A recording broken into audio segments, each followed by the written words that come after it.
ഇന്ന് നമ്മൾ ഡിസ്കസ് ചെയ്യാൻ പോകുന്നത് പീരിയോഡിക് ടേബിളിലെ ട്രാൻസിഷൻ എലമെൻസിനെ പറ്റിയാണ്.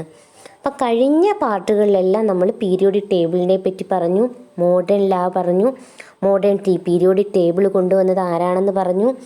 പിന്നെന്താണ് ഗ്രൂപ്പുകൾ എങ്ങനെയാണ് കണ്ടുപിടിക്കുന്നത്, അല്ലെങ്കിൽ ഒരു എലമെൻറ്റ് ഏത് ഗ്രൂപ്പിലാണുള്ളതെന്നും ഏത് പീരീഡിലാണ് ആ എലമെൻ്റ് ഉള്ളതെന്നും കണ്ടുപിടിക്കുന്നതിനെ പറ്റി നമ്മൾ പറഞ്ഞായിരുന്നു. മെയിൻ ഗ്രൂപ്പ് എലമെൻറ്റ്സ് ഏതൊക്കെയാണെന്ന് പറഞ്ഞു, അതിൻ്റെ പ്രത്യേകതകൾ പറഞ്ഞു. പിന്നെ നോബിൾ ഗ്യാസ്, 18ാമത്തെ ഗ്രൂപ്പിനെ നോബിൾ ഗ്യാസ് എന്നാണ് അറിയപ്പെടുന്നത്, അല്ല ഇനേർട്ട് എലമെൻറ്റ്സ് അലസവാതകങ്ങൾ എന്നാണ് അറിയപ്പെടുന്നതെന്ന് നമ്മൾ പറഞ്ഞു. ഗ്രൂപ്പ് 1ൻ്റെ പേര് ആൽക്കലൈൻ മെറ്റൽസ്, ഗ്രൂപ്പ് 2വിൻ്റെ പേര് ആൽക്കലൈൻ എർത്ത് മെറ്റൽസ്. അങ്ങനെയൊക്കെ നമ്മൾ പഠിച്ചായിരുന്നല്ലേ. ഇനി നമ്മൾ ഈ ഭാഗത്ത് പഠിക്കാൻ പോകുന്നത് ട്രാൻസിഷൻ എലമെൻറ്റ്സിനെ പറ്റിയാണ്. നമ്മൾ ഈ ഭാഗത്ത് പഠിക്കാൻ പോകുന്നത് ട്രാൻസിഷൻ എലമെൻറ്റ്സ് എന്ന് പറയുന്നത് ഗ്രൂപ്പ് 3 മുതൽ ഗ്രൂപ്പ് 12 വരെ ഉള്ളതാണ്. ഗ്രൂപ്പ് 3 മുതൽ ഗ്രൂപ്പ് 12 വരെ ഉള്ളതിനെയാണ് നമ്മൾ എന്ത് പറയുന്നത്, ട്രാൻസിഷൻ എലമെൻറ്റ്സ് എന്ന് പറയുന്നത്. അതിന് ട്രാൻസിഷൻ എലമെൻറ്റ്സ് എന്ന് പറയുന്ന പേര് കിട്ടിയത് മെറ്റലിൽ നിന്നും ലെസ് മെറ്റാലിക് ക്യാരക്ടറിലേക്കുള്ളൊരു പോക്ക്, അതിനിടയിൽ കിടക്കുന്നതാണ്. മെറ്റലിൽ നിന്നും ലെസ് മെറ്റാലിക്, അതായത് ഹൈലി റിയാക്റ്റീവിൽ നിന്നും ലെസ് റിയാക്റ്റീവിലേക്കുള്ള ഒരു ട്രാൻസിഷൻ. അത് പിന്നീട് എന്താണ്, ഈ ട്രാൻസിഷൻ എലമെൻസുകളെല്ലാം മെറ്റൽസുകളാണെന്നും പറയാം. കാരണം അയൺ ഉണ്ട്, കോപ്പർ ഉണ്ട്, ഗോൾഡ് ഉണ്ട്. അങ്ങനെ നിങ്ങൾക്ക് നോക്കിക്കഴിഞ്ഞാൽ ക്രോമിയം, മാംഗനീസ്, കൊബാൾട്ട് എല്ലാം ഈ ട്രാൻസിഷൻ എലമെൻസിൽ വരുന്നതാണ്. നെക്സ്റ്റ് നമുക്ക് പറയാനുള്ളത്, താഴെയായിട്ട് 2 നിര കിടക്കുന്നു, ലാന്തനോയിഡ്സും ആക്റ്റിനോയിഡ്സും കിടക്കുന്നു. അതിനെ പറയുന്ന പേര് ഇന്നർ ട്രാൻസിഷൻ എലമെൻറ്റ്സ് ആണ്. കാരണം ഈ ട്രാൻസിഷനിനകത്ത് വരേണ്ടതാണ്, ട്രാൻസിഷൻ ഗ്രൂപ്പിൽ വരേണ്ട എലമെൻസുകളാണ് ഈ ലാന്തനോയിഡ്സും ആക്റ്റിനോയിഡ്സും. അതായത് ലന്താനം കഴിഞ്ഞിട്ട് വരേണ്ടതാണ് സീഷ്യം മുതലുള്ളത്. അതുപോലെ തന്നെ ആക്ടീനിയം കഴിഞ്ഞിട്ട് വരേണ്ടതാണ് തോറിയം, ആക്ടീനിയം കഴിഞ്ഞിട്ട് വരേണ്ടതാണ് തോറിയം. അപ്പോൾ ഈ ലന്താനം കഴിഞ്ഞിട്ട് വരേണ്ടതാണ് ഈ സീഷ്യം. അതുകൊണ്ട് തന്നെ അതിനെ ഫസ്റ്റിനെ ഇന്നർ ട്രാൻസിഷൻ എലമെൻറ്റ്സിലെ ഫസ്റ്റ് കിടക്കുന്നതിനെ നമ്മൾ അറിയപ്പെടുന്നത് ലാന്തനോയിഡ്സ് എന്നും, ആക്ടീനിയം കഴിഞ്ഞിട്ട് വരേണ്ടതാണ് തോറിയം, അതുകൊണ്ട് തന്നെ ആക്റ്റിനോയിഡ്സും എന്നാണ് അറിയപ്പെടുന്നത്. അതായത് ലാന്തനോയിഡ്സ് 6ാമത്തെ ഗ്രൂപ്പിലുള്ളതും ആക്റ്റിനോയിഡ്സ് 7ാമത്തെ ഗ്രൂപ്പിൽ ഉള്ളതുമാണ് ആക്റ്റിനോയിഡ്സ്. മനസ്സിലായതിന് പറയുന്ന പേര് ഇന്നർ ട്രാൻസിഷൻ എലമെൻറ്റ്സ് എന്നാണ് അറിയപ്പെടുന്നത്. അതുപോലെ തന്നെ ഈ ആക്റ്റിനോയിഡ്സ് എന്ന് പറയുന്നത് റേഡിയോ ആക്റ്റീവ് എലമെൻറ്റ്സ് എന്നുമാണ് അറിയപ്പെടുന്നത്. എല്ലാം ഓൺവേർഡുകളാണ്. ഇത് ഞാൻ ഈ പറയുന്നത് മൊത്തവും പറയുമ്പോൾ തന്നെ മനസ്സിൽ തറവാക്കി വെച്ചോണം. റേഡിയോ ആക്റ്റീവ് എന്ന് പറഞ്ഞാൽ അതിനകത്ത് ആൽഫ, ബീറ്റ, ഗാമ റേഡിയേഷൻസുകൾ എമിറ്റ് ചെയ്യുന്നു. അതൊക്കെ നമ്മൾ പറഞ്ഞ കാര്യങ്ങളാണ്. അതായത് മൊത്തം ട്രാൻസിഷൻ എലമെൻറ്റ്സ് എന്ന് പറയുന്നത് എത്ര ഗ്രൂപ്പുണ്ട്, 10 ഗ്രൂപ്പുണ്ട്. അതുകൊണ്ടാണ് നമ്മൾ 10 ആഡ് ചെയ്ത് പോകുന്നത്. ഏത് മുതലാണ്, 13ാമത്തെ ഗ്രൂപ്പ് കഴിഞ്ഞ് 13ാമത്തെ ഗ്രൂപ്പ് മുതൽ 10 ആഡ് ചെയ്ത് മൊത്തം 10 ഗ്രൂപ്പുകളാണുള്ളത്. അപ്പം ട്രാൻസിഷൻ എലമെൻറ്റ്സ് എന്ന് പറഞ്ഞാൽ എലമെൻറ്റ്സ് പ്രസൻറ്റ് ഇൻ ദ 10 ഗ്രൂപ്പ്സിലാണ് ട്രാൻസിഷൻ എലമെൻറ്റ്സ് ഉള്ളത്. ഫ്രം ഏത് മുതൽ ഏത് വരെയാണ്, ഫ്രം 3 to 12 വരെയാണുള്ളത്. In the periodic table are called transition elements. മനസ്സിലായല്ലോ. ഇനി നോക്കൂ, which transition elements are familiar to you, list them with the help of the periodic table. നിങ്ങൾ പീരിയോഡിക് ടേബിൾ എടുത്ത് വെച്ചിട്ട് അതിനകത്ത് 3 മുതൽ 12 വരെയാണ് ഗ്രൂപ്പ് വരെയാണ് ട്രാൻസിഷൻ എലമെൻറ്റ്സ് എന്ന് പറയുന്നത്. അപ്പോൾ പീരിയോഡിക് ടേബിൾ എടുത്ത് വെച്ചിട്ട് നിങ്ങൾ അതിനകത്ത് ഫെമിലിയർ ആയിട്ടുള്ള, നിങ്ങൾക്ക് അറിയാൻ പറ്റുന്ന ഏതെങ്കിലും എലമെൻറ്റ്സിൻ്റെ പേരുണ്ടെങ്കിൽ ഫെമിലിയർ ആയിട്ടുള്ള പേരുകൾ ഇവിടെ എടുത്തെഴുതാനാണ് പറയുന്നത്. നമുക്കത് നോക്കുമ്പോൾ തന്നെ അറിയാം, നമുക്ക് ഒരുപാട് ഫെമിലിയർ ആയിട്ടുള്ള എലമെൻറ്റ്സുകൾ അതിനകത്തുണ്ട്. ഏതൊക്കെയുണ്ട്, അയൺ ഉണ്ട്, കോപ്പർ ഉണ്ട്, ഗോൾഡ് ഉണ്ട്, ടൈറ്റാനിയം ഉണ്ട്, ക്രോമിയം ഉണ്ട്, മാംഗനീസ് ഉണ്ട്, കൊബാൾട്ട് ഉണ്ട്, നിക്കലുണ്ട്, സിങ്ക് ഉണ്ട്, മെർക്കുറി ഉണ്ട്, പ്ലാറ്റിനം ഉണ്ട്. അങ്ങനെ ഒരുപാട് എലമെൻറ്റ്സ് ഉണ്ട്. അപ്പോൾ അതിൻ്റെ പേരെടുത്ത് എഴുതാനാണ് പറയുന്നത്. അത് പേരെടുത്തെഴുതുക. Are all of them metals, ഇതെല്ലാം മെറ്റൽസ് ആണോ എന്ന് ഞാൻ പറഞ്ഞു. ട്രാൻസിഷൻ എലമെൻറ്റ്സ് മൊത്തം മെറ്റൽസുകളാണെന്ന് നമ്മൾ പറഞ്ഞു. നോക്ക്, from which period onwards can you locate transition elements in the periodic table. ഏത് പീരീഡ് മുതലാണ് ട്രാൻസിഷൻ എലമെൻറ്റ്സ് ഉള്ളത്? നമുക്കറിയാം 4, 5, 6, 7 അല്ലേ. 4 മുതലാണ് ട്രാൻസിഷൻ എലമെൻറ്റ് സ്റ്റാർട്ട് ചെയ്യുന്നത്, 7ൽ അവസാനിക്കുന്നു. അപ്പം 4, 5, 6, 7 ഇതാണ് ട്രാൻസിഷൻ എലമെൻസിൻ്റെ പീരീഡുകൾ. അപ്പോൾ from which period onwards can you locate transition elements in this periodic table? 4th period മുതൽ നമുക്ക് ലൊക്കേറ്റ് ചെയ്യാൻ പറ്റും അല്ലേ. നെക്സ്റ്റ് നോക്ക്, the elements of group 1 and 2 are generally more metallic in nature and are placed on the left side of the periodic table. Periodic ടേബിളിൻ്റെ left സൈഡിലാണ് വെച്ചിരിക്കുന്നത്. ഏതെന്ന് പറയുന്നത് 1 and 2, അത് മെറ്റാലിക് ആണെന്ന് നമുക്കറിയാം. Meanwhile the elements from group 30 to 80 are placed on the right side. 13 മുതൽ 18 വരെ ഒരു പീരിയോഡിക് ടേബിളിൻ്റെ റൈറ്റ് സൈഡിലാണ്. നിങ്ങളെടുത്ത് നോക്കണം periodic table. And generally less metallic in nature. ഞാൻ പറഞ്ഞല്ലോ, പിന്നെ ട്രാൻസിഷൻ എന്ന് വെച്ചാൽ മെറ്റാലിക്കിൽ നിന്ന് ലെസ് മെറ്റാലിക് നേച്ചറിലോട്ടൊരു ട്രാൻസിഷൻ, അതാണ് ട്രാൻസിഷൻ എലമെൻറ്റ്സ് എന്ന് ഞാൻ പറഞ്ഞു. Based on this how will you indicate the position of the transition elements? അപ്പം മെറ്റാലിക്കിൻ്റെയും ലെസ് മെറ്റാലിക്കിൻ്റെയും ഇടയ്ക്കാണ് ട്രാൻസിഷൻ എലമെൻറ്റ്സിൻ്റെ പൊസിഷൻ വരുന്നത്. എന്താണ് ഒരു കോളത്തിൽ കൊടുത്തിരിക്കുന്നത്? Though elements of group 12 are considered as transition elements. നമ്മൾ ഗ്രൂപ്പ് 12നെ ട്രാൻസിഷൻ എലമെൻറ്റ്സിൻ്റെ കൂട്ടത്തിലാണ് കൂട്ടുന്നത്, അല്ല 3 മുതൽ 12 വരെ. They are not transition elements in the strict sense. നമ്മൾ ഒരു രീതിയിൽ നോക്കിക്കഴിഞ്ഞാൽ അത് ട്രാൻസിഷൻ എലമെൻറ്റ്സ് അല്ലെന്നാണ് പറയുന്നത്. പക്ഷെ നിങ്ങൾ ഗ്രൂപ്പ് 3 മുതൽ 12 വരെ ഇപ്പം ട്രാൻസിഷൻ എലമെൻറ്റ്സ് എന്ന് പഠിച്ചു വെച്ചാൽ മതി. അതെന്തുകൊണ്ടാണ് അത് സ്ട്രിക്റ്റ് സെൻസിലല്ല എന്നുള്ളത് നമ്മൾ ഹയർ ക്ലാസ്സിൽ പഠിക്കുമെന്നാണ് പറയുന്നത്. ഇനി നോക്ക്, transition elements lies in between more metallic elements and comparatively less metallic. അത് ഞാൻ പറഞ്ഞു അതിൻ്റെ position. How will you indicate അതിൻ്റെ പൊസിഷൻ ആകുന്നത്? അതിൻ്റെ ആൻസറായി കിടക്കുന്നത് transition elements lies in between more metallic elements and the comparatively less metallic എലമെൻറ്റ്സിൻ്റെ നടുക്കാണ് കിടക്കുന്നത്. അതുകൊണ്ടാണ് ഇതിനെ ട്രാൻസിഷൻ എലമെൻറ്റ്സ് എന്ന് പറയുന്നത്. അതായത് മെറ്റാലിക് ക്യാരക്ടറിൽ നിന്ന് ലെസ് മെറ്റാലിക് ക്യാരക്ടറിലോട്ടുള്ള ട്രാൻസിഷൻ. നെക്സ്റ്റ് നോക്ക്, the elements from group 3 up to group 12 വരെ are known as the transition elements because they indicate a regular change or transition from more metallic elements. ഇത് തന്നെയാണ് ഞാൻ എപ്പോഴും പറഞ്ഞുകൊണ്ടിരിക്കുന്നത്. ട്രാൻസിഷൻ എലമെൻറ്റ്സ് എന്ന് പറഞ്ഞാൽ 3 മുതൽ 12 വരെയാണ്. എന്തുകൊണ്ടാണ് അതിനെ ട്രാൻസിഷൻ എലമെൻറ്റ്സ് എന്ന് വിളിക്കുന്നത്? ഇൻഡിക്കേറ്റ് എ റെഗുലർ ചേഞ്ച്, ഒരു ചേഞ്ച് വരുന്നു, ഒരു ട്രാൻസിഷൻ വരുന്നു. എവിടെ നിന്നാണ്? മോർ മെറ്റാലിക് എലമെൻറ്റ്സ് ആയിട്ടുള്ള ഗ്രൂപ്പ് 2 നിന്നും ലെസ് മെറ്റാലിക് എലമെൻറ്റ്സ് ആയിട്ടുള്ള ഗ്രൂപ്പ് 13 ഇനി നോക്ക്, പിന്നെ എന്തോ അപ്പോൾ നമ്മൾ ഇങ്ങനെയുള്ള കുറേ പെക്യൂലിയാരിറ്റീസുകളുണ്ട്. ഇനിയും ഉണ്ട് അതിനുള്ള പ്രത്യേകതകൾ. വേറെ പെക്യൂലിയാരിറ്റീസ് എന്തൊക്കെയാണെന്ന് നോക്കാം. The electron configuration of A few elements in the 4th period is given in the table 2.9. 2.9 തന്നേക്കുന്നത് ഈ 4th പീരീഡിലുള്ള കുറച്ച് എലമെൻറ്റ്സിൻ്റെ ഇലക്ട്രോണിക് കോൺഫിഗറേഷനാണ്. നോക്കാം നമുക്ക്. പൊട്ടാസ്യത്തിൻ്റെ നോക്കാം. പൊട്ടാസ്യത്തിൻ്റെത് നമുക്കറിയാം അറ്റോമിക് നമ്പർ 19 ആണെന്ന് അറിയാം. അതിൻ്റെ ഇലക്ട്രോണിക് കോൺഫിഗറേഷൻ എന്ന് വെച്ചാൽ 288 ആണ്. ഗ്രൂപ്പ് 2 കാൽസ്യത്തിൻ്റെയോ 2882 ആണ്. ഗ്രൂപ്പ് 3 ഗ്രൂപ്പ് 3 സ്കാൻഡിയം ആണ്. സ്കാൻഡിയത്തിൻ്റെ അറ്റോമിക് നമ്പർ 21 ആണ്. ഗ്രൂപ്പ് 1 പൊട്ടാസ്യത്തിൻ്റെയും ഗ്രൂപ്പ് 2 കാൽസ്യത്തിൻ്റെയും പ്രത്യേകതയും ഗ്രൂപ്പ് 3 ആയിട്ടുള്ള ട്രാൻസിഷൻ എലമെൻറ്റ്സിലുള്ള സ്കാൻഡിയത്തിൻ്റെ അറ്റോമിക് നമ്പറിൻ്റെയും അല്ലെങ്കിൽ അതിൻ്റെ ഇലക്ട്രോൺ കോൺഫിഗറേഷൻ്റെയും പ്രത്യേകതയാണ് ഇവരുടെ തന്നിരിക്കുന്നത്. ശ്രദ്ധിച്ചു നോക്കിക്കോണം. അപ്പോൾ സ്കാൻഡിയത്തിൻ്റെ 21 ആവുമ്പോൾ നമുക്ക് ഇലക്ട്രോൺ കോൺഫിഗറേഷൻ നടത്തുമ്പോൾ 2892 ആണ് കിട്ടുന്നത്. ശ്രദ്ധിച്ച് നോക്കിക്കോണം, 2892 ആണ്. അപ്പം നോക്ക്, നമുക്കറിയാം കെ ഷെല്ലിൽ 2 ഇലക്ട്രോണും എൽ ഷെല്ലിൽ 8 ഇലക്ട്രോണും എം ഷെല്ലിൽ 18 ഇലക്ട്രോണുമാണ് നമുക്ക് ഉൾക്കൊള്ളാൻ പറ്റുന്നത് നമുക്കറിയാം. അപ്പോൾ ഇവിടെ നോക്ക്, സ്കാൻഡിയത്തിൻ്റെ കെ ഷെല്ലിൽ 2 ഇലക്ട്രോണുണ്ട്, എൽ ഷെല്ലിൽ 8 ഇലക്ട്രോണുണ്ട്. പക്ഷേ എം ഷെല്ലിൽ 18 ഇലക്ട്രോണിനെ ഉൾക്കൊള്ളാം. പക്ഷെ നമുക്കത് പറ്റത്തില്ല ഇവിടെ. പിന്നെ ബാലൻസ് വരുന്നതെന്ന് പറഞ്ഞാൽ 2ഉം 8ഉം കഴിഞ്ഞാൽ പിന്നെ വരുന്നതെന്ന് വെച്ചാൽ 11 ഇലക്ട്രോണുകളാണ് ബാലൻസ് വരുന്നത്. പക്ഷേ എം ഷെല്ലിൽ 18 ഇലക്ട്രോണുകളെ നമുക്ക് ഉൾക്കൊള്ളാൻ പറ്റുമെങ്കിലും പക്ഷേ ബാഹ്യതമ ഷെല്ലിൽ 8 ഇലക്ട്രോണുകളെ പറ്റത്തുള്ളൂ. അപ്പം നമുക്ക് എം ഷെല്ലിൽ 18 എണ്ണത്തിനെ ഉൾക്കൊള്ളാൻ പറ്റത്തില്ല. അപ്പം നമ്മൾ എന്ത് ചെയ്യും? കെ ഷെല്ലിൽ 2ഉം പക്ഷേ എം ഷെല്ലിൽ 18 ഉൾക്കൊള്ളിക്കാം. പക്ഷേ പിന്നെ വേറൊരു ഷെല്ല് വേണം. 8 അതിൽ കുറവോ ഇലക്ട്രോണുകളുള്ള എൻ ഷെൽ ഉണ്ടെങ്കിൽ മാത്രമേ നമുക്ക് എം ഷെല്ലിൽ 18 ഉൾക്കൊള്ളിക്കാൻ പറ്റുള്ളൂ. അപ്പം നമുക്ക് എം ഷെല്ലിൽ 9 എണ്ണത്തിനെ കൊടുത്തിട്ട് 2 എണ്ണത്തിന് എൻ ഷെല്ലിൽ കൊടുക്കാനേ പറ്റത്തുള്ളൂ. അതുപോലെ തന്നെ 4ാമത്തെ ഗ്രൂപ്പിൽ വരുന്നതാണ് ടൈറ്റാനിയം. ടൈറ്റാനിയത്തിൻ്റെ എത്രയാണ്? 22 അതിൻ്റെ അറ്റോമിക് നമ്പർ. ഇലക്ട്രോണിക് കോൺഫിഗറേഷൻ നോക്കൂ. നമ്മൾ കെ ഷെല്ലിൽ 2 കൊടുത്തു, എൽ ഷെല്ലിൽ 8 കൊടുത്തു.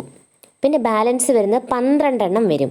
12 വരുമ്പോൾ നമുക്ക് ഈ 12നെയും എടുത്ത് എം ഷെല്ലിൽ കൊടുക്കാൻ പറ്റത്തില്ല. 18 എം ഷെല്ലിൽ ഉൾക്കൊള്ളൂ എന്ന് പറഞ്ഞുകൊണ്ട് നമുക്ക് ആ 12 എടുത്ത് കൊടുക്കാൻ പറ്റത്തില്ല. കാരണം ബാഹ്യതമ ഷെല്ലിൽ 8 ആകാൻ പാടുള്ളൂ. അപ്പോൾ നമുക്ക് ആ ബാലൻസ് വരുന്ന 12 സ്പ്ലിറ്റ് ചെയ്തിട്ട് എന്ത് ചെയ്യണം? എം ഷെല്ലിൽ 10 കൊടുത്തു, എൻ ഷെല്ലിൽ 2 കൊടുക്കണം. നെക്സ്റ്റ് വരുന്നത് ഏതാണ്? വനേഡിയം. അതിൻ്റെത് എത്രയാണ്? വനേഡിയത്തിൻ്റെത് 23 അതിൻ്റെ അറ്റോമിക് നമ്പർ. അപ്പോൾ അതുപോലെ തന്നെ കെ ഷെല്ലിൽ 2 കൊടുത്തു, എൽ ഷെല്ലിൽ 8 ഉൾക്കൊള്ളും, 8 കൊടുത്തു. നെക്സ്റ്റ് പിന്നെ എം ഷെല്ലിൽ 18 ഉൾക്കൊള്ളും. ബാലൻസ് പിന്നീട് വരുന്നത് 13 ഉണ്ടല്ലേ? അതായത് കെ ഷെല്ലിലും എൽ ഷെല്ലിലും കൊടുത്താൽ ബാലൻസ് 13 വരും. 13 വരുമ്പോൾ ഈ 13 എടുത്ത് നമുക്ക് എം ഷെല്ലിൽ കൊടുക്കാൻ പറ്റത്തില്ല. അതിനെ സ്പ്ലിറ്റ് ചെയ്തിട്ട് എം ഷെല്ലിൽ 11 കൊടുത്തിട്ട് എൻ ഷെല്ലിൽ 2 കൊടുക്കണം അല്ലേ? അപ്പം ബാഹ്യതമ ഷെല്ലിൽ 8 കൂടാൻ പാടില്ലെന്നേ ഉള്ളൂ. 1, 2, 3, 4, 5, 6, 7, 8 വരെ ആകാം. ഓക്കെ. അപ്പം ഇപ്പം ഇതിൽ നിന്ന് നമുക്ക് ഈ ഗ്രൂപ്പ് 3 ഇതും സ്കാൻഡിയവും, ഗ്രൂപ്പ് 4 ടൈറ്റാനിയവും, ഗ്രൂപ്പ് 5 വനേഡിയം, ഇതിൽ ഈ 3 എലമെൻറ്റ്സ് ആണ്, ട്രാൻസിഷൻ എലമെൻറ്റ്സിനാണ് ഇതിവിടെ കൊടുത്തിരിക്കുന്നത്. അപ്പോൾ ഇതിൽ നിന്ന് നമുക്ക് ഇലക്ട്രോൺ കോൺഫിഗറേഷനിൽ നിന്ന് എന്ത് മനസ്സിലായി? It is evident from the table that in the elements of group 1 and 2 the electron is being added to the last shell. എന്നാൽ 1, 2 ഗ്രൂപ്പിലുള്ള മൂലകത്തിൻ്റെ ഇലക്ട്രോൺ വന്നു ചേരുന്നത് എവിടെയാണ്? ബാഹ്യതമ ഷെല്ലിലാണ്. നോക്ക്, ഫസ്റ്റിൻ്റെത് ബാഹ്യതമ ഷെല്ലിൽ 1, സെക്കൻഡിൻ്റെത് 2 അല്ലേ? However, in the group 3 and 4, 3ലും 4ലും 5ലും electrons are being added to the penultimate shell. penultimate shell എന്ന് വെച്ചാൽ ഔട്ടർമോസ്റ്റ് ഷെല്ലിന് തൊട്ട് ഉള്ളിലുള്ള ഷെല്ലിനെയാണ് നമ്മൾ പെനിറ്റിമേറ്റ് ഷെൽ എന്ന് പറയുന്നത്. കെയും എല്ലും എമ്മും എന്നും ഷെല്ലുണ്ടെങ്കിൽ അതിനകത്ത് പെനിറ്റിമേറ്റ് ഷെൽ എന്ന് പറയുന്നത് എം ഷെല്ലായിരിക്കും. അതിൻ്റെ ബാഹ്യതമ ഷെല്ലാണെങ്കിൽ എൻ ആയിരിക്കും. അതിൻ്റെ തൊട്ടുള്ളിലുള്ള ഷെല്ല് അപ്പോൾ എം ഷെല്ല്, അതായിരിക്കും പെനിൾട്ടിമേറ്റ് ഷെൽ എന്ന് പറയുന്നത്. അപ്പോൾ അതിലാണ് ഇലക്ട്രോണുകളെല്ലാം വന്ന് ചേരുന്നത് അല്ലേ? നമുക്കത് കാണുമ്പോഴേ അറിയാം. സ്കാൻഡിയവും ടൈറ്റാനിയവും വെനേഡിയം എടുത്ത് നോക്കിയാൽ പെൾട്ടിമേറ്റ് ഷെൽ, അതായത് എം ഷെല്ല്, ഇതിനകത്ത് എം ഷെല്ലിനകത്താണ് ഇലക്ട്രോണുകളെല്ലാം വന്ന് ചേരുന്നത്. 10, 11, സ്കാൻഡിയത്തിൽ 9 അല്ലേ? ബാക്കി എന്നാൽ ഔട്ടർമോസ്റ്റ് ഷെല്ലിൽ 2 ഉള്ളൂ അല്ലേ? അപ്പോൾ പെനിറ്റിമേറ്റ് ഷെല്ലിലായിരിക്കും ഇലക്ട്രോണുകൾ വന്ന് ചേരുന്നതെന്നാണ് ഈ ട്രാൻസിഷൻ എലമെൻറ്റിൻ്റെ വേറൊരു പ്രത്യേകത. വിത്ത് the help of the periodic table examine whether the same pattern is followed in group 6 to 2. അപ്പോൾ 3, 5 വരെ നമ്മൾ പറഞ്ഞു. ഇനി 6 മുതൽ 12 വരെ ഇതേപോലെ ഇലക്ട്രോണിക് കോൺഫിഗറേഷൻ നടത്തിയിട്ട് ഇതുപോലുള്ള പാറ്റേണുകളാണ് ഫോളോ ചെയ്യുന്നത് നോക്കാനാണ് പറയുന്നത്. In 10 groups from group 3 to 12 transition elements electron filling take place in the penultimate ഷെല്ലിലായിരിക്കും ഇതുപോലെ ഇലക്ട്രോൺ ഫില്ലിംഗ് ടേക്ക് പ്ലേസ് ചെയ്യുന്നത്. മനസ്സിലായല്ലോ? You are seeing coloured chemicals in your lab. നമ്മൾ ലാബിൽ പോകുമ്പോൾ കളേർഡ് കെമിക്കൽസുകൾ കാണാറുണ്ട്. Examine the chemicals given in the table 2.10. Find their molecular formula and identify their colours with the help of your teacher. Compare the table and record in your science diary. നോക്കാം name of chemicals ഏതാണ്. First നോക്ക്, nickel sulphate NaSO4, colour വരുന്നത് yellow green കളറാണ്. Copper sulphate COSO4 blue കളറാണ്. Calcium carbonate CaCO3 white ആണ്. Potassium permanganate KMnO4 purple കളറാണ്. Cobalt nitrate CONO3 pale red ആണ്. Potassium dichromate K2Cr2O7 ആണ്, ഓറഞ്ച് റെഡ് ആണ്. Ferrous sulphate FeSO4 light green ആണ്. It is clear that transition element are present in the coloured compounds. അപ്പം transition എലമെൻറ്റ്സുകൾ coloured കോമ്പൗണ്ടുകൾ ഉണ്ടാക്കും. ഇതിൽ നിന്ന് നമുക്കൊരു സമ്മറിയിലെത്താം. എന്തെത്താം? Elements include in group 3 to 12 are transition elements. എൻ്റെ 3 to 12 ഗ്രൂപ്പ്സിൽ വരുന്നത് ട്രാൻസിഷൻ എലമെൻറ്റ്സ് ആണ്. Filling of electron take place in the penultimate shell. അപ്പം ഇലക്ട്രോണ് ഫില്ലിംഗ് ടേക്ക് പ്ലേസ് ചെയ്യുന്നത് പെനൽറ്റിമേറ്റ് ഷെല്ലിലാണ്. Generally they exhibit similarity in chemical properties in group as well as period. മറ്റേതുപോലെ ഗ്രൂപ്പിലും പീരീഡിലും സിമിലാരിറ്റീസ് കാണിക്കുന്നുണ്ട്. ദേ ആർ മെറ്റൽസ് ആണ്. They generally form coloured compounds. ഇത്രയാണ് ഈ ട്രാൻസിഷൻ എലമെൻസിൻ്റെ പ്രത്യേകതകൾ. ഇനി ലാന്തനോയിഡ്സും ആക്റ്റിനോയിഡ്സും. ലാന്തനോയിഡ്സിനെയും ആക്റ്റിനോയിഡ്സിനെയും പറ്റി ഞാൻ ഇൻട്രൊഡക്ഷൻ പാർട്ടിൽ പറഞ്ഞു. ഇതിനെ ഇന്നർ ട്രാൻസിഷൻ എലമെൻറ്റ്സ് എന്നാണ് അറിയപ്പെടുന്നതെന്നൊക്കെ ഞാൻ പറഞ്ഞു. Have you notice the number of elements included in the 6th period of the period table? Identify the position of ലന്താനം, atomic number 57 and 14 elements following it. ഞാൻ ഇൻട്രൊഡക്ഷൻ പാർട്ടിൽ തന്നെ ഈ ലന്താനത്തിൻ്റെയും അക്ടീനിയത്തിൻ്റെയും ഒക്കെ പൊസിഷനും അത് ഏത് ഗ്രൂപ്പിലാണ് 6th 7th ഗ്രൂപ്പിൽ വരുന്നതാണെന്നല്ല ഞാൻ ആ പിക്ചർ നോക്കി തന്നെ പറഞ്ഞു തന്നു. നിങ്ങളതൊന്ന് കണ്ടാൽ മതി. അതിൻ്റെ പൊസിഷൻ എവിടെയാണെന്നാണ് ഈ ചോദിച്ചിരിക്കുന്നത്. നെക്സ്റ്റ് നോക്ക്. ഇൻ ദ 6th പീരീഡ് നമുക്ക് ഞാൻ പറഞ്ഞു തന്നു 6th പീരീഡിലാണ് ലന്താനം എന്നുള്ളത്. ലന്താനം and the 14 elements following it have been arranged separately at the bottom of the periodic table. ഞാൻ പറഞ്ഞ അതാണ് ഇന്നർ ട്രാൻസിഷൻ എലമെൻറ്റ്സ് എന്ന് പറയുന്നത്. പീരിയോഡിക് ടേബിളിൻ്റെ ബോട്ടത്തിലാണ് കൊടുത്തിരിക്കുന്നത് ലന്താനം അല്ലേ. The elements from lanthanum to lutetium വരെ are known as lanthanoids. In the 7th പീരീഡിലെ actinium and the 14 elements following it have been given a separate position below the ലാന്തനോയിഡ്സിൻ്റെ അടിയിൽ കൊടുത്തിരിക്കുന്നു. The elements from actinium to lawrencium are known as actinoids. അപ്പോൾ ഇതിനെ പറ്റിയൊക്കെ ഞാൻ പറഞ്ഞു തന്നു. ആക്ടിനോയിഡ്സും ലാന്തനോയിഡ്സും എവിടെയാണ് വരുന്നതെന്നൊക്കെ ഞാൻ ആ ടേബിളിൽ നോക്കി തന്നെ പീരിയോഡിക് ടേബിളിൽ നോക്കി തന്നെ പറഞ്ഞു തന്നിട്ടുണ്ട്. അത് നിങ്ങൾ കണ്ടാൽ മതി. അതാണ് ഈ പൊസിഷനാണ് ഇവർ പറഞ്ഞിരിക്കുന്നത്. Lanthanoids and actinoids are known as inner transition elements. അത് ഞാൻ പറഞ്ഞു തന്നതാണ്. Lanthanoids are also called rare earth. ലാന്തനോയിഡ്സിനെ റെയർ എർത്ത് എന്നും അറിയപ്പെടുന്നു. ലാന്തനോയിഡ്സിനെ റെയർ എർത്ത് എന്നാണ് അറിയപ്പെടുന്നത്. Actinoids coming after uranium are manmade elements. ആക്ടിനോയിഡ്സിൽ യുറാനിയം കഴിഞ്ഞിട്ട് വരുന്നതെല്ലാ എലമെൻറ്റ്സുകളും എന്താണ്? ആർട്ടിഫിഷ്യലാണ്. അതായത് മാൻമെയ്ഡ്, മനുഷ്യനിർമ്മിതമാണ്. യുറാനിയം കഴിഞ്ഞിട്ട് വരുന്ന ബാലൻസ് 11 എലമെൻറ്റ്സുകളും എന്താണ്? ആർട്ടിഫിഷ്യലാണ്. നെക്സ്റ്റ് നോക്ക്. Depending on the position in the groups and period the chemical and physical properties of elements show A regular changes അല്ലേ. അപ്പം നമുക്കറിയാം ആ എലമെൻറ്റ്സിൻ്റെ ഗ്രൂപ്പിൻ്റെയും പീരീഡിൻ്റെയും ആ പൊസിഷൻ, ഒരു എലമെൻറ്റ്സിൻ്റെ പൊസിഷൻ അനുസരിച്ച് ഏത് ഗ്രൂപ്പിലാണോ ഏത് പീരീഡിലാണോ ഉള്ളത് ആ ഒരു പൊസിഷൻ അനുസരിച്ച്, അതൊക്കെ നമ്മൾ പറഞ്ഞിട്ടുള്ള കാര്യങ്ങളാണ്.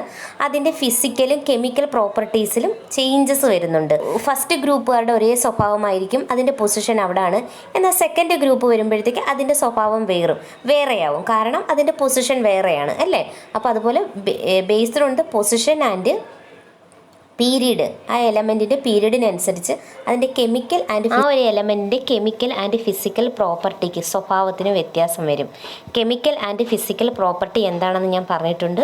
ഞാൻ മുന്നുള്ള ക്ലാസ്സുകളിൽ പറഞ്ഞിട്ടുണ്ട്. അറിയാൻ വയ്യാത്തവർ ആ ക്ലാസ്സുകൾ പോയി കണ്ടാൽ നിങ്ങൾക്ക് മനസ്സിലാവും. You are aware that electron configuration of elements. നമുക്ക് ഇലക്ട്രോൺ കോൺഫിഗറേഷൻ അറിയാം. ഒരു എലമെൻറ്റ് തന്നു കഴിഞ്ഞാൽ number of shells vary with atomic number അനുസരിച്ച് നമ്പർ ഓഫ് ഷെൽസിന് വ്യത്യാസം വരുന്നുണ്ട് എന്നുള്ള കാര്യങ്ങളെല്ലാം നമുക്കറിയാം.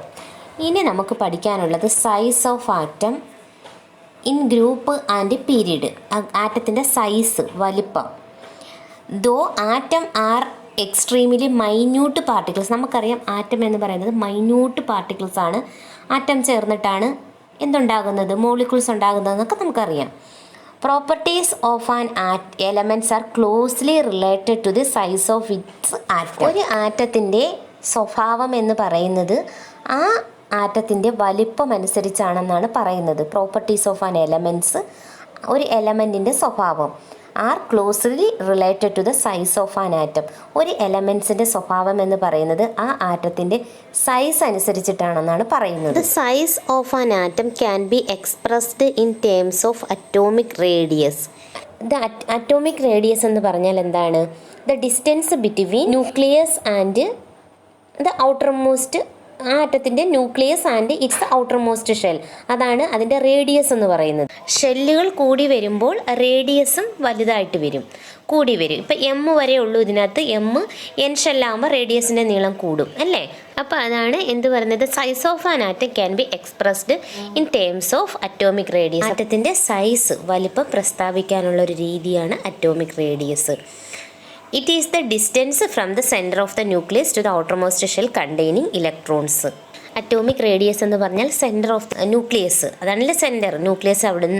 ന്യൂക്ലിയസിൽ നിന്നും outermost shell contain electrons. Electrons ഉള്ള ഏതൊരു ഔട്ടർമോസ്റ്റ് ഷെൽ എവിടം വരെയാണോ അവിടം വരെയുള്ള ഡിസ്റ്റൻസ് ആണ് അറ്റോമിക് റേഡിയസ് എന്ന് പറയുന്നത്. The size of an atom depends mainly on 2 factors. 2 ഫാക്ടറിലാണ് നമുക്ക് size of an atom depend ചെയ്തിരിക്കുന്നത്. നമ്മൾ size of an atom express ചെയ്യാനാണ് അറ്റോമിക് റേഡിയസ് ഉപയോഗിക്കുന്നത്.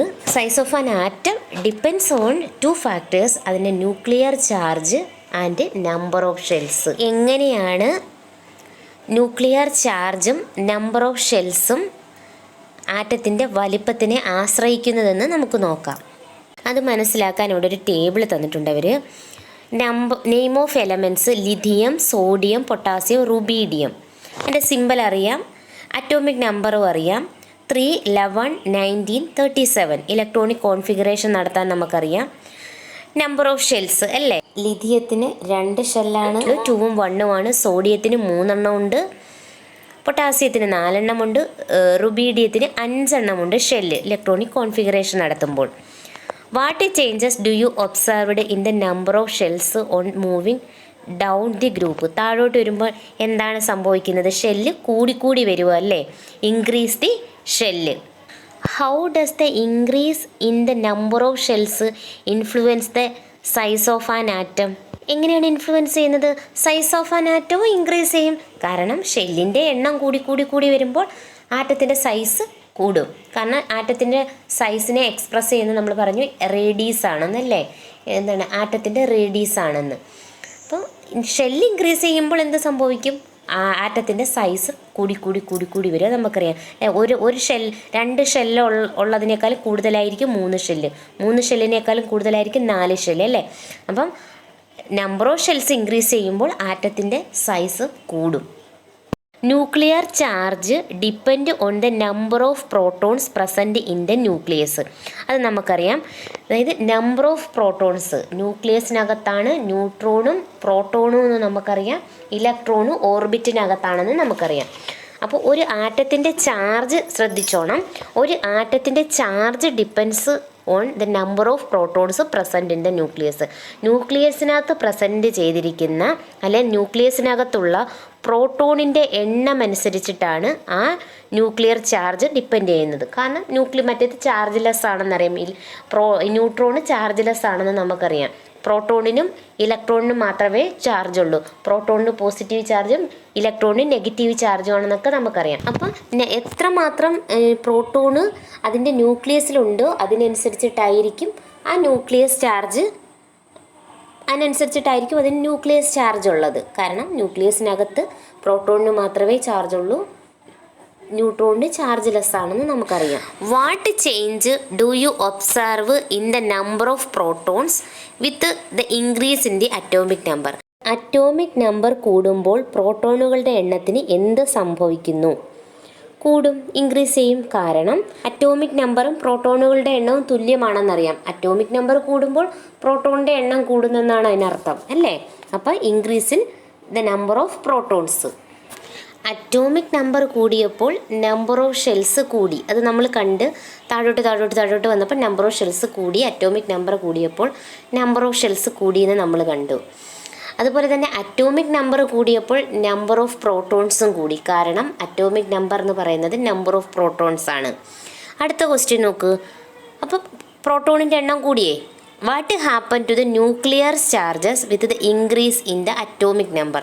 അറ്റോമിക് നമ്പർ കൂടുമ്പോൾ ന്യൂക്ലിയർ ചാർജിന് എന്ത് സംഭവിക്കും? ന്യൂക്ലിയർ ചാർജ് എന്ന് പറഞ്ഞാൽ ന്യൂക്ലിയസിനകത്തെ ചാർജ്. അറ്റോമിക് നമ്പർ കൂടുമ്പോൾ ന്യൂക്ലിയസ് ചാർജും കൂടും. With the increase in nucleus charge nucleus charge കൂടുമ്പോൾ the force of attraction between nucleus and outermost electron increases. അതെങ്ങനെയാണെന്ന് ഞാൻ പറഞ്ഞു തരാം. അതായത് ന്യൂക്ലിയസ് നമുക്കറിയാം അവിടെ പ്രോട്ടോൺ ആണുള്ളത്, ന്യൂട്രോണിന് ചാർജ്ലെസ് ആണെന്നറിയാം. അപ്പോൾ പ്രോട്ടോണിനുള്ളത് പോസിറ്റീവ് ചാർജാണ്. അപ്പം ന്യൂക്ലിയർ ചാർജ് പോസിറ്റീവാണ്, അതുകൊണ്ട് which is equal to the number of protons. അപ്പോൾ അറ്റോമിക് നമ്പർ ഇൻക്രീസ് ചെയ്യുമ്പോൾ ദ നമ്പർ ഓഫ് പ്രോട്ടോണും ഇൻക്രീസ് ചെയ്യും. ഇങ്ങനെ ഇൻക്രീസ് ചെയ്യുമ്പോൾ നമുക്കറിയാം പോസിറ്റീവും നെഗറ്റീവും തമ്മിലാണ് അട്രാക്റ്റ് ആവുന്നത് എന്നല്ലേ. നമ്മൾ ആറ്റത്തിൻ്റെ സൈസ്, ന്യൂക്ലിയർ ചാർജും ആറ്റത്തിൻ്റെ സൈസും തമ്മിലുള്ള ബന്ധമാണ് നമ്മളിവിടെ നോക്കുന്നത്. ന്യൂക്ലിയർ ചാർജ് കൂടുമ്പോൾ, അതായത് പ്രോട്ടോണിൻ്റെ എണ്ണം കൂടുമ്പോൾ പ്രോട്ടോണിൻ്റെ എണ്ണവും ഇലക്ട്രോണിൻ്റെ എണ്ണവും ഈക്വൽ ആണെന്നറിയാം. ന്യൂക്ലിയർ ചാർജ് കൂടുക എന്ന് പറഞ്ഞാൽ more proton in the nucleus അല്ലേ, പ്രോട്ടോണിൻ്റെ എണ്ണം കൂടുക. അപ്പോൾ ഒരു പോസിറ്റീവ് ചാർജ് ആയിരിക്കും ന്യൂക്ലിയസിനകത്തുള്ളത്, സ്ട്രോങ്ങർ ആയിട്ടുള്ള. അപ്പോൾ ഇലക്ട്രോൺസിനെ എന്ത് ചെയ്യും? പോസിറ്റീവ് ചാർജ് നെഗറ്റീവ് ചാർജ് ആയിട്ടുള്ള ഇലക്ട്രോൺസിനെ ഇങ്ങോട്ട് അട്രാക്റ്റ് ചെയ്യും, ന്യൂക്ലിയസിലോട്ട് അട്രാക്റ്റ് ചെയ്യും. ഇങ്ങനെ വലിച്ച് അടുപ്പിക്കുന്നതിൻ്റെ ഫലമായിട്ട്, അല്ലെങ്കിൽ അട്രാക്റ്റ് ചെയ്യുന്നതിൻ്റെ ഫലമായിട്ട് ഓർബിറ്റിന് എന്ത് സംഭവിക്കും? ഓർബിറ്റിലാണല്ലോ ഇലക്ട്രോൺ ഉള്ളത്. അപ്പോൾ ഓർബിറ്റിന് എന്ത് സംഭവിക്കും? ഓർബിറ്റ് സ്ട്രിങ്ക് ആവും, ചുരുങ്ങും അല്ലേ, അതായത് ന്യൂക്ലിയസിനോട്ട് അടുക്കും. ഗെറ്റ് സ്മാളർ ആവും അതായത് ഓർബിറ്റ്. അപ്പോൾ electron move closer to the ന്യൂക്ലിയസിന് അടുത്തോട്ടാവും, ആറ്റത്തിൻ്റെ സൈസ് കുറയും. അപ്പോൾ ഷെല്ലിൻ്റെ എണ്ണം കൂടുന്നതിനനുസരിച്ച് ആറ്റത്തിൻ്റെ വലുപ്പം കൂടും.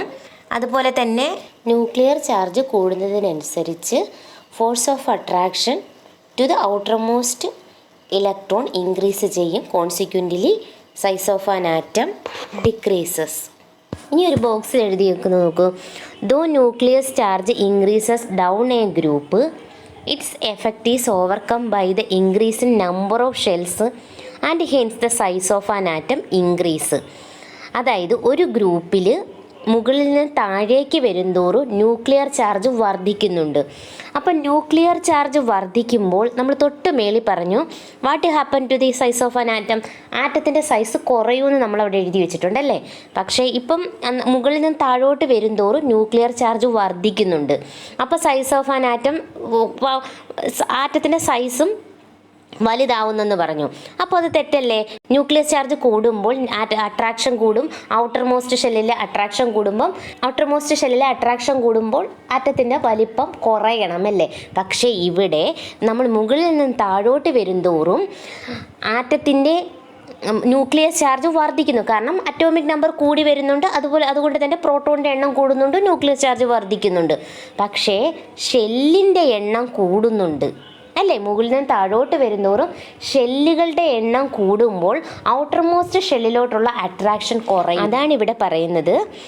ദോ nuclear charge increases down a group, താഴോട്ട് ഈ ന്യൂക്ലിയർ ചാർജ് കൂടി വരുന്നുണ്ട്. Its effect is overcome by. അപ്പോൾ അതിൻ്റെ സ്വാധീനത്തെ മറികടക്കുന്ന രീതിയിൽ, അതായത് ന്യൂക്ലിയർ ചാർജിനെ മറികടക്കുന്ന രീതിയിൽ increase in number of shells വർദ്ധിക്കുന്നുണ്ട്. അപ്പോൾ അട്രാക്ഷൻ കുറയും. Hence the size of an atom increase. അതുകൊണ്ട് തന്നെ മുകളിൽ നിന്ന് താഴോട്ട് വരുമ്പോൾ ആറ്റത്തിൻ്റെ സൈസ് കൂടി വരുന്നുണ്ട്. ന്യൂക്ലിയസ് ചാർജും മുകളിൽ നിന്ന് താഴോട്ട് കൂടി വരുന്നുണ്ട്. പക്ഷേ nucleus charge number of shells കൂടുന്നത് കൊണ്ട് അട്രാക്ഷൻ കുറയും. ഔട്ടർമോസ്റ്റ് ഷെല്ലിലോട്ടുള്ള അട്രാക്ഷൻ കുറയും. ഔട്ടർമോസ്റ്റ് ഷെല്ലിലോട്ടുള്ള അട്രാക്ഷൻ കുറയുന്നത് കൊണ്ട് തന്നെ ആറ്റത്തിൻ്റെ വലിപ്പം കുറയുന്നില്ല, കൂടി വരുന്നേ ഉള്ളൂ. മനസ്സിലായല്ലോ എന്താണ് റീസൺ എന്ന്? താഴോട്ട് വരുന്തോറും ആറ്റത്തിൻ്റെ ന്യൂക്ലിയസ് ചാർജ് കൂടുന്നുണ്ട്, പക്ഷേ ആറ്റത്തിൻ്റെ വലിപ്പം കുറയുന്നില്ല, കൂടുകയാണ് ചെയ്യുന്നത്. അതിൻ്റെ കാരണം എന്ന് വെച്ചാൽ നമ്പർ ഓഫ് ഷെൽസ് കൂടുന്നത് കൊണ്ട് അട്രാക്ഷൻ കുറയും. ഔട്ടർമോസ്റ്റ് ഷെല്ലിലോട്ടുള്ള അട്രാക്ഷൻ കുറയും. മനസ്സിലായല്ലോ ഇത്? നെക്സ്റ്റ് നോക്ക്. The electron configuration of an elements belonging to the second period and the periodic table is given below. Second പീരീഡിൻ്റെ പീരിയോഡിക് ടേബിളിലെ സെക്കൻഡ് പീരീഡ് ഇലക്ട്രോൺ കോൺഫിഗറേഷൻ ആണ് ഈ കൊടുത്തിരിക്കുന്നത്. പീരീഡാണ്, ഗ്രൂപ്പല്ല. അപ്പോൾ ഗ്രൂപ്പിൽ താഴോട്ട് വരുമ്പോൾ ആറ്റത്തിൻ്റെ വലുപ്പം കൂടുന്നു നമ്മൾ പറഞ്ഞു. ന്യൂക്ലിയസ് ചാർജ് കൂടുന്നുണ്ടെങ്കിലും ആറ്റത്തിൻ്റെ വലുപ്പം കൂടുന്നുണ്ടെന്ന് പറഞ്ഞു. ഇനി പീരീഡിൻ്റെ കാര്യമാണ് ഇപ്പോൾ പറയുന്നത്. നോക്കൂ, പീരീഡ് 2-ൽ അതിൻ്റെ ആ ഒരു ഇലക്ട്രോണിക് കോൺഫിഗറേഷനൊക്കെ നോക്ക്, 2 ഷെല്ലേ ഉള്ളൂ അല്ലേ. മുകളിൽ നിന്ന് താഴോട്ട് വരുമ്പോഴാണ് ഷെല്ല് കൂടി പോകുന്നത്. അപ്പം പീരീഡ് ലെഫ്റ്റിൽ നിന്നും റൈറ്റിലോട്ട് പോകുമ്പോൾ ഷെല്ലിന് വ്യത്യാസമൊന്നും വരുന്നില്ല. 2 ഷെല്ലാണ് പോകുന്നത്. നമ്പർ ഓഫ് ഷെൽസ് ആണല്ലോ പീരീഡ് നമ്പർ എന്ന് പറയുന്നത്. അപ്പം രണ്ടാമത്തെ പീരീഡിലാണ് ഇതുള്ളത്. 2 ഷെല്ലേ ഉള്ളൂ അല്ലേ. അപ്പോൾ ഇതിന് ഈ ആറ്റത്തിൻ്റെ സൈസിന്, ഇപ്പോൾ ഗ്രൂപ്പിലെ കാര്യം നമ്മൾ പഠിച്ചു, ഇനി പീരീഡിലെ ആറ്റത്തിൻ്റെ സൈസിന് എന്ത് സംഭവിക്കുന്നു എന്ന് നമുക്ക് നോക്കാം. Do you observe any changes in number of shells on moving along a period from left to right? No, അല്ല, ഒരു ചേഞ്ച് സംഭവിക്കുന്നത് 2 ഷെൽ മാത്രമേ ഉള്ളൂ. Does the nuclear charges increases? Nuclear charge increase ചെയ്യുന്നുണ്ടോ? യെസ്, ന്യൂക്ലിയർ ചാർജ് ഇൻക്രീസ് ചെയ്യുന്നുണ്ട്. എങ്ങനെ അറിയാം nuclear charge increase ചെയ്യുന്നുണ്ടോ എന്ന്? അറ്റോമിക് നമ്പർ ഇൻക്രീസ് ചെയ്യുന്നുണ്ട്. ആദ്യത്തിന് ലിഥിയത്തിൻ്റെത് 3 ആണ്, ബെർലിയത്തിൻ്റെത് എത്രയാണ്? 4 ആണ്, ബോറോണിൻ്റെ എത്ര? 5 ആണ്, കാർബണിൻ്റെത് എത്ര? 6 ആണ് അല്ലേ. നൈട്രജൻ്റെ 7 ആണ്, ഓക്സിജൻ്റെ 8 ആണ്. അതായത് അറ്റോമിക് നമ്പർ കൂടി പോകുന്നത് കൊണ്ട് തന്നെ പ്രോട്ടോണിൻ്റെ എണ്ണം കൂടുന്നുണ്ട് അല്ലേ. അതുകൊണ്ട് ന്യൂക്ലിയർ ചാർജ് കൂടുന്നുണ്ട്. പ്രോട്ടോണിൻ്റെ എണ്ണം കൂടിയ, അതേ അറ്റോമിക് നമ്പർ കൂടിയ ന്യൂക്ലിയർ ചാർജ് കൂടുന്നുണ്ട്. പക്ഷേ ഷെല്ലിൻ്റെ എണ്ണം കൂടുന്നില്ല. അറ്റോമിക് നമ്പർ കൂടുന്നുണ്ട്, അല്ലെങ്കിൽ പ്രോട്ടോണിൻ്റെ എണ്ണം കൂടുന്നുണ്ട്, അതുകൊണ്ട് ന്യൂക്ലിയർ ചാർജ് കൂടുന്നുണ്ട്. ഷെല്ലിൻ്റെ എണ്ണം കൂടുന്നില്ല. സെക്കൻഡ് പീരീഡ് ആയതുകൊണ്ട് 2 ഷെല്ലുകൾ മാത്രമേ ഉള്ളൂ അല്ലേ. Nuclear charge increases on moving along a period. അപ്പം എലോങ്, അതായത് ഒരു പീരീഡിൽ ലെഫ്റ്റിൽ നിന്ന് റൈറ്റിലോട്ട് പോകും തോറും ന്യൂക്ലിയർ ചാർജ് കൂടുന്നുണ്ട്, from left to right. But there is no change in number of shells. Number of ഷെൽസിന് ചേഞ്ചസ് വരുന്നില്ല. What happen to the attractive force of nucleus towards outermost electron? Increases or decreases? Increase ചെയ്യുന്നു. ഞാൻ നേരത്തെ പറഞ്ഞ സമയത്ത് പറഞ്ഞതാണ്, ഈ positive charge ആയിട്ടുള്ള ന്യൂക്ലിയസ് നെഗറ്റീവ് ചാർജ് ആയിട്ടുള്ള ഇലക്ട്രോണിനെ അട്രാക്റ്റ് ചെയ്യും അല്ലേ. അപ്പോൾ അട്രാക്റ്റീവ് ഫോഴ്സ് കൂടും, ന്യൂക്ലിയസിൽ നിന്നുള്ള അട്രാക്റ്റീവ് ഫോഴ്സ് കൂടും. ഔട്ടർമോസ്റ്റ് ഇലക്ട്രോൺ തമ്മിലുള്ള അട്രാക്റ്റീവ് ഫോഴ്സ് ഇൻക്രീസ് ചെയ്യും. അപ്പോൾ what change take place in the size of an atom? Size of an atom കുറയും. എന്തില്ല, നമ്പർ ഓഫ് ഷെൽസിൻ്റെ എണ്ണം കൂടുന്നില്ല അല്ലേ. നമ്പർ ഓഫ് ഷെൽസ് കൂടിയായിരുന്നെങ്കിൽ ഔട്ടർമോസ്റ്റ് ഷെല്ലുമായിട്ടുള്ള അട്രാക്ഷൻ കുറഞ്ഞേനെ. കാരണം അത്രയും അട്രാക്റ്റ് ചെയ്ത് ന്യൂക്ലിയസിൽ നിന്നുള്ള അത്രയും ദൂരത്തുള്ള അട്രാക്ഷൻ കുറഞ്ഞേനെ അല്ലേ. പക്ഷേ ഇവിടെ നമ്പർ ഓഫ് ഷെൽസ് കൂടുന്നില്ല, അതുകൊണ്ട് തന്നെ അട്രാക്ഷൻ കൂടുകയും ആറ്റത്തിൻ്റെ സൈസ് കുറയുകയും ചെയ്യുന്നുണ്ട്. അപ്പോൾ ഗ്രൂപ്പിൽ മുകളിൽ നിന്ന് താഴോട്ട് പോകുമ്പോൾ ആറ്റത്തിൻ്റെ സൈസ് കൂടുന്നു. പീരീഡിൽ, അതായത് ലെഫ്റ്റിൽ നിന്നും റൈറ്റിലോട്ട് പോകുമ്പോൾ ആറ്റത്തിൻ്റെ സൈസ് കുറയുന്നു. റീസൺ പറഞ്ഞല്ലോ, അതാണ് ഇവിടെ പറയുന്നത്. Moving along a period from left to right there is no change in the number of shells, but nucleus charges increases gradually. The attraction force of the nucleus on the outermost electron increase ചെയ്യുന്നു. Hence the size of an atom gradually decrease ചെയ്യുന്നു, കുറഞ്ഞു വരുന്നു. You have seen the change in the size of an atom in group and period. If so, what can you locate the comparatively bigger atom in the periodic table? എവിടെ ആയിരിക്കും? അപ്പോൾ ഏറ്റവും bigger ആയിട്ടുള്ള ആറ്റത്തിനെ നമുക്ക് എവിടെ ലൊക്കേറ്റ് ചെയ്യാൻ പറ്റും? ഗ്രൂപ്പിൽ താഴോട്ട് വരുന്തോറുമാണ് ആറ്റത്തിൻ്റെ സൈസ് കൂടി വരുന്നതെന്ന് നമുക്കറിയാം. ലെഫ്റ്റിലോട്ട് പോകുമ്പോൾ കുറഞ്ഞു വരുമെന്നറിയാം. അപ്പോൾ ഏറ്റവും താഴെ ലെഫ്റ്റിലോട്ട് പോകുന്നതിൽ ആദ്യം, അതായത് ഫ്രാൻസിയം ആയിരിക്കും ഏറ്റവും വലിയ ആറ്റം. ഇനി where are the smaller atom located? Smaller atom locate ചെയ്യുന്നത് ഫസ്റ്റ് പീരീഡിൽ, ലെഫ്റ്റ് ടു റൈറ്റ് അല്ലേ കുറഞ്ഞു വരുന്നത്. അപ്പോൾ ഏറ്റവും റൈറ്റ് സൈഡിൽ മുകളിൽ നിന്ന് താഴോട്ട് വരുന്നവരും കൂടിപ്പോരും. അപ്പോൾ ആദ്യത്തെ മുകളിലത്തത് ആയിട്ടുള്ള ഹീലിയം ആയിരിക്കും ഏറ്റവും ചെറിയ ആറ്റം. ഇനി moving down the group the size of an atom increase. അത് നമ്മൾ പറഞ്ഞു, അതിൻ്റെ റീസണും പറഞ്ഞു. The size of an atom decreases on moving from left to right along a period. അതും നമ്മൾ പറഞ്ഞു. ലെഫ്റ്റ് ടു റൈറ്റ് പോകുമ്പോൾ ആറ്റത്തിൻ്റെ സൈസ് ഡിക്രീസ് ചെയ്യുന്നു, കുറഞ്ഞു വരുന്നു. അതിൻ്റെ റീസണും ഞാൻ പറഞ്ഞു. ഓക്കെ, അപ്പം രണ്ടാമത്തെ ചാപ്റ്ററായിട്ടുള്ള പീരിയോഡിക് ടേബിൾ ഇവിടെ തീർന്നു. ഇനി നെക്സ്റ്റ് ചാപ്റ്ററിൽ നമ്മൾ പഠിക്കുന്നത് അയോണൈസേഷൻ എനർജി, ഇലക്ട്രോ നെഗറ്റിവിറ്റി തുടങ്ങിയവയാണ്. അത് നമുക്ക് അടുത്ത ചാപ്റ്ററിൽ പഠിക്കാം. Okay, thank you. നിങ്ങൾക്ക് ചാനൽ ഇഷ്ടപ്പെടുവാണെങ്കിൽ, എൻ്റെ ക്ലാസ് ഇഷ്ടപ്പെടുവാണെങ്കിൽ ലൈക്ക് ചെയ്യണം, കൂട്ടുകാർക്ക് ഷെയർ ചെയ്ത് കൊടുക്കണം, സബ്സ്ക്രൈബ് ചെയ്യണം. Thank you.